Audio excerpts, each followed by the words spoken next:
ये देश विदेश के समाचार आपके सामने प्रस्तुत करें। कल देश का बजट प्रस्तुत होगा। क्या महंगा होगा, क्या सस्ता होगा, क्या क्या सुविधाएं होंगी, कल तक खुलासा हो जाएगा। पर इसी बीच एक बड़ा रोचक समाचार आया कि बजट की स्क्रिप्ट ही लीक हो गई।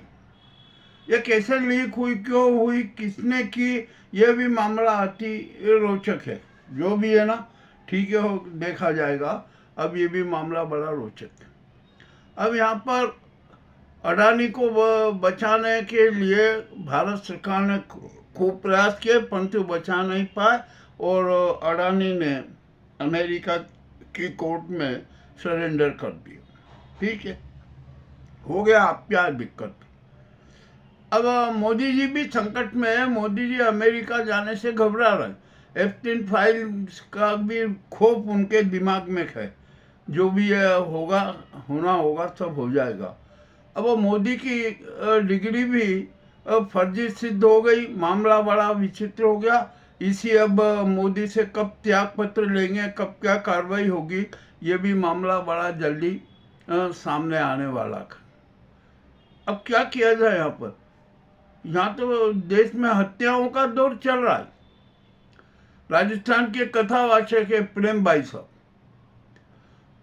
उनकी हत्या हो गई, खुलासा भी हुआ। अब वहाँ आश्रम में छापेमारी हो रही है, जांच हो रही है, पुलिस जांच कर रही है। जो वहाँ पर किसी ने गुप्त कैमरा लगा दिया था, तो अब आश्रम से कैमरे भी हट गए।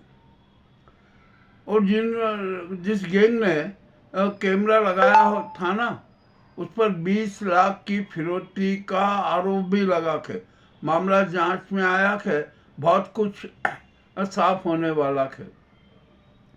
और प्रेम बैसा की हत्या की गई कुछ जहरीला इंजेक्शन देकर। इसकी भी जांच जारी है। अब ये देश के कथावाचक है ना, इन पर भी अब संकट आ गया। जैसे प्रेम बैसा का हादसा हुआ ना, ऐसे इन कथावाचकों के और भी हादसे होंगे, क्योंकि उनके सारे राज खुल रहे हैं। कथा के नाम पर इन्होंने अपने कितने घर भरे, कितने करोड़ के मालिक हो गए, कितने करोड़ों की जमीनें हो गई, ये सारे के सारे राज खुल रहे हैं। ठीक है। अब महाराष्ट्र की राजनीति में तो बड़ा विचित्र उबाल आ गया। सुनेत्री पवार ने आज शपथ ले ली उप मुख्यमंत्री की।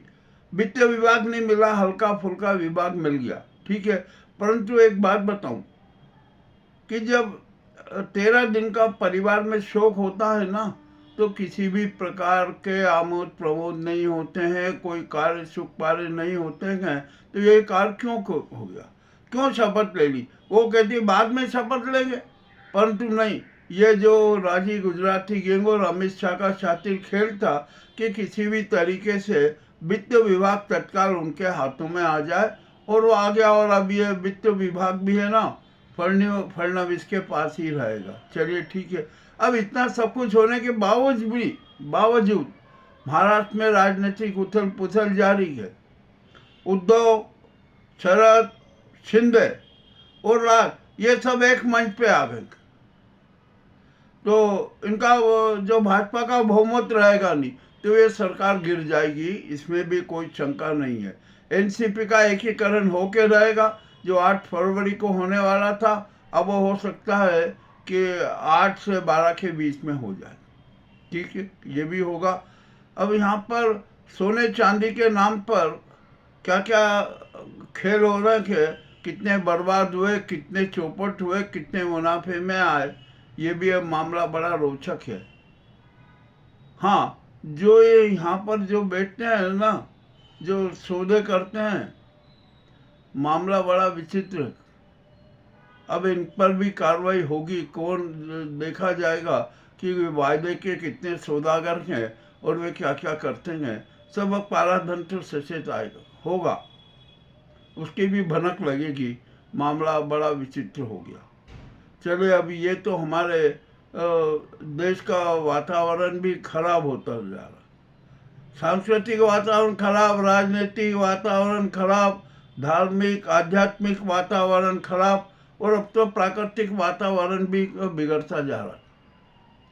पश्चिम विक्षोभ का दूसरा एक चरण फिर एक्टिव हो गया, और अब अनेक राज्यों में भारी वर्षा होगी, शीतलहर चलेगी, बर्फबारी होगी, ओलावृष्टि होगी। ये भी सब सारे नाटक होंगे।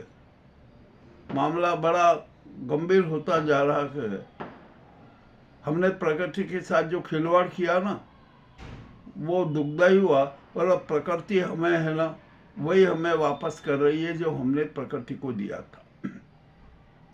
चलिए अब क्या किया जाए, जिंदगी जीना है ना, और जिंदगी जीना भी चाहते हैं तो जिंदगी से तो जंग लड़ना ही होगी, चाहे हम हारे या जीतें। जिंदगी से तो जंग करना ही पड़ेगा जीवन जीने के लिए, ये भी तय है। अब आ जाइए हम थोड़े अब विश्व की बातों पर चर्चा कर लें। चीन अब विश्व का किंग हो गया, मेटल किंग हो गया। चीन ने जो धातु उत्पादक है, जो धातु वाले राष्ट्र है ना, सबसे अग्रिम सौदे कर लिए। इसमें सोना चांदी भी शरीक है। और चीन ने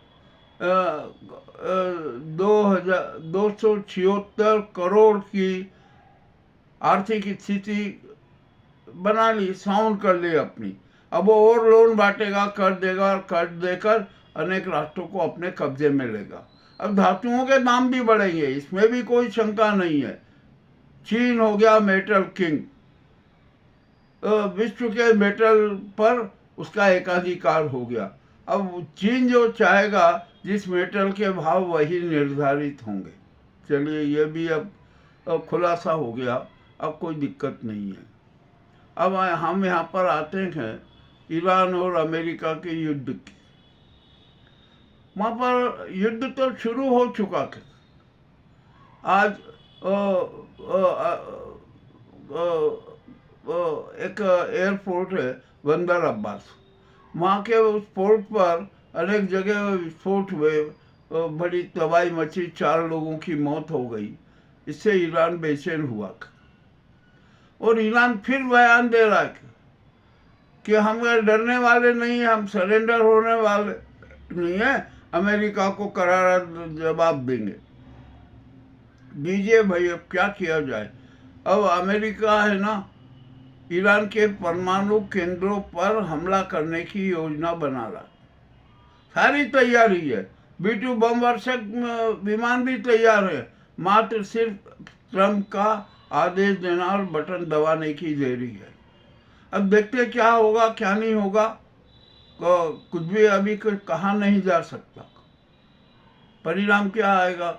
रूस और चीन ईरान के साथ खड़े हैं, मगर ट्रंप को कोई असर नहीं पड़ रहा। ट्रंप बाकायदा ईरान को धौंस दिए जा रहे हैं। अब ये धौंस कितनी कारगर होगी अभी कह नहीं सकते। उधर इजराइल भी तैयार है ईरान पर हमले के लिए। मामला बड़ा रोचक हो गया। विश्व में परमाणु बम सबसे अधिक चीन में है, और अभी जो एक सूचना आई है कि चीन में से परमाणु बम चोरी हो गए। अब कैसे चोरी हो गए, अब ये तो कुछ कह नहीं सकते, ये चीन का अपना मामला, वो देखेंगे। और शी के कोई खास सहयोगी है ना, वो अमेरिका के पक्षधर है, ऐसी भी जो समाचार आ रहा है। वास्तव में क्या है, सच्चाई क्या है, ये तो शी ही बता सकते हैं, या चीन की एजेंसी बता सकती है। एक बात तो तय है कि शी के खिलाफ चीनी सेना में बगावत के आसार नजर आ रहे हैं। अनेक जनरल है ना शी के विरोध में है। देखते हैं क्या होता है, क्या नहीं होता है, क्या होगा, कब ये इसका परिणाम आएगा, अभी कुछ भी कह नहीं सकते। अब मामला तो बड़ा विचित्र हो गया। अब डॉलर और मजबूत होता जा रहा है, डॉलर बहुत मजबूत हो गया, और सबसे ज़्यादा खराब हालत हमारे भारत के रुपये की हो गई। अब क्या किया जाए, अब कैसे संभलेगा भारत। अब कल जो बजट आएगा उसके बाद की स्थिति की हम समीक्षा करेंगे। अब यहाँ पर और आज ओम बिरला ने एक बड़ी विचित्र बात कर दी। संसद में माइक कौन बंद करता था, ये मुद्दा कभी लंबे समय से चल रहा था।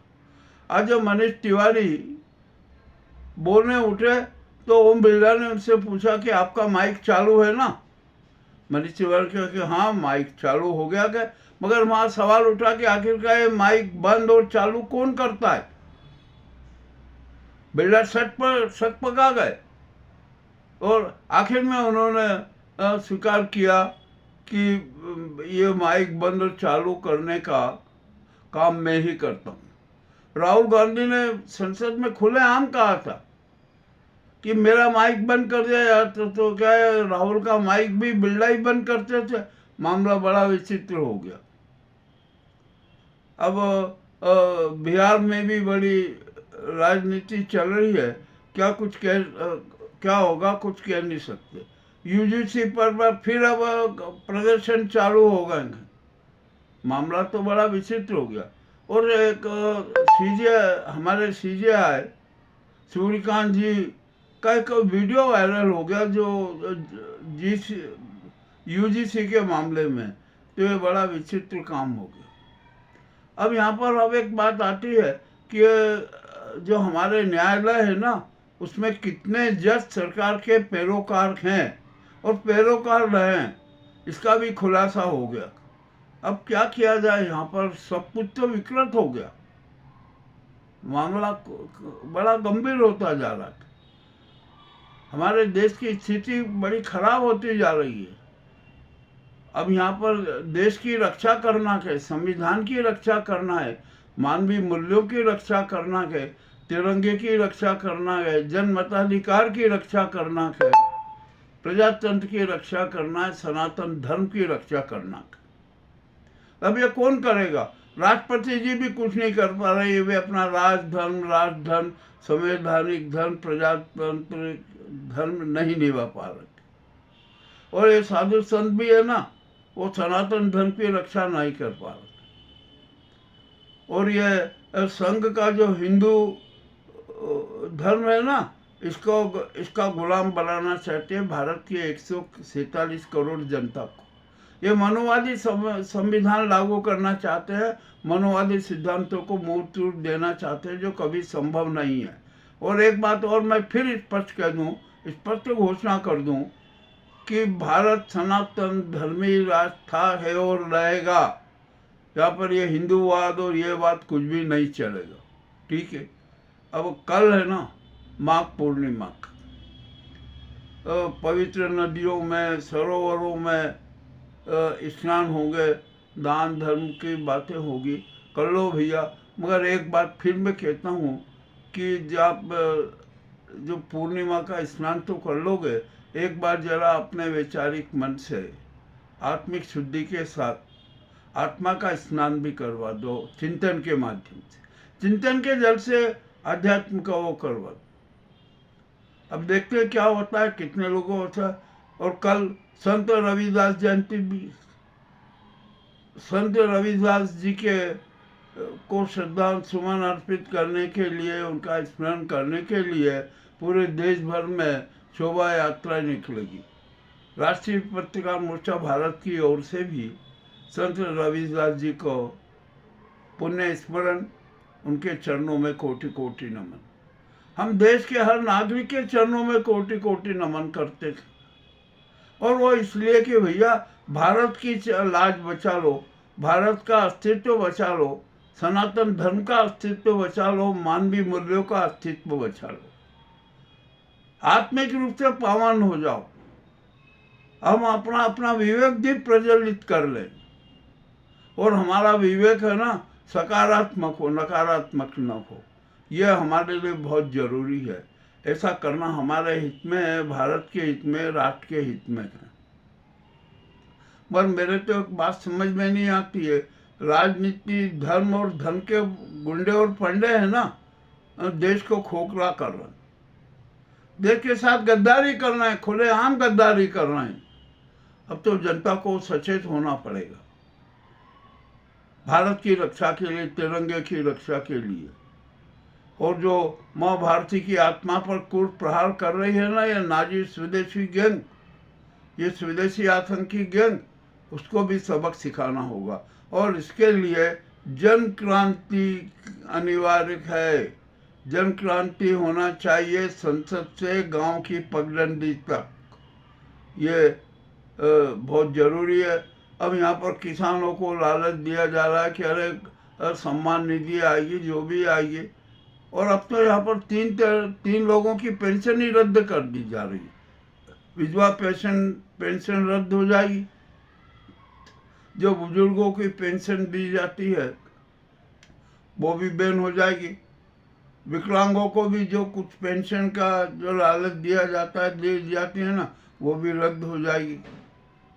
अब तो मैं तो कह रहा हूँ कि ये लाडली बहनी योजना के जो उसमें है ना, उसमें भी छटनी की जा रही है। मामला बड़ा विचित्र हो गया। और हमारे भारतीय बैंकों के पास में धन की कमी होने लगी है। लोगों का विश्वास तो बैंकों में नहीं रहा, वे डिपॉजिट नहीं करना चाहते। ये भी मामला, तो कितनी बैंक्स दिवालिया हो जाएगी, कितनी बैंक्स बंद हो जाएगी, ये संकट भी हमारे सामने खड़ा हुआ है। अनेक प्रकार के संकट और समस्याएं हमारे सामने है, उनका समाधान कोई नहीं कर पा रहा है। अब देश की जनता को ही समाधान करना पड़ेगा। ये आज के देश विदेश के कड़वे समाचार हैं। आपको कैसे लगे हमें अवश्य बताएं। बहुत बहुत धन्यवाद।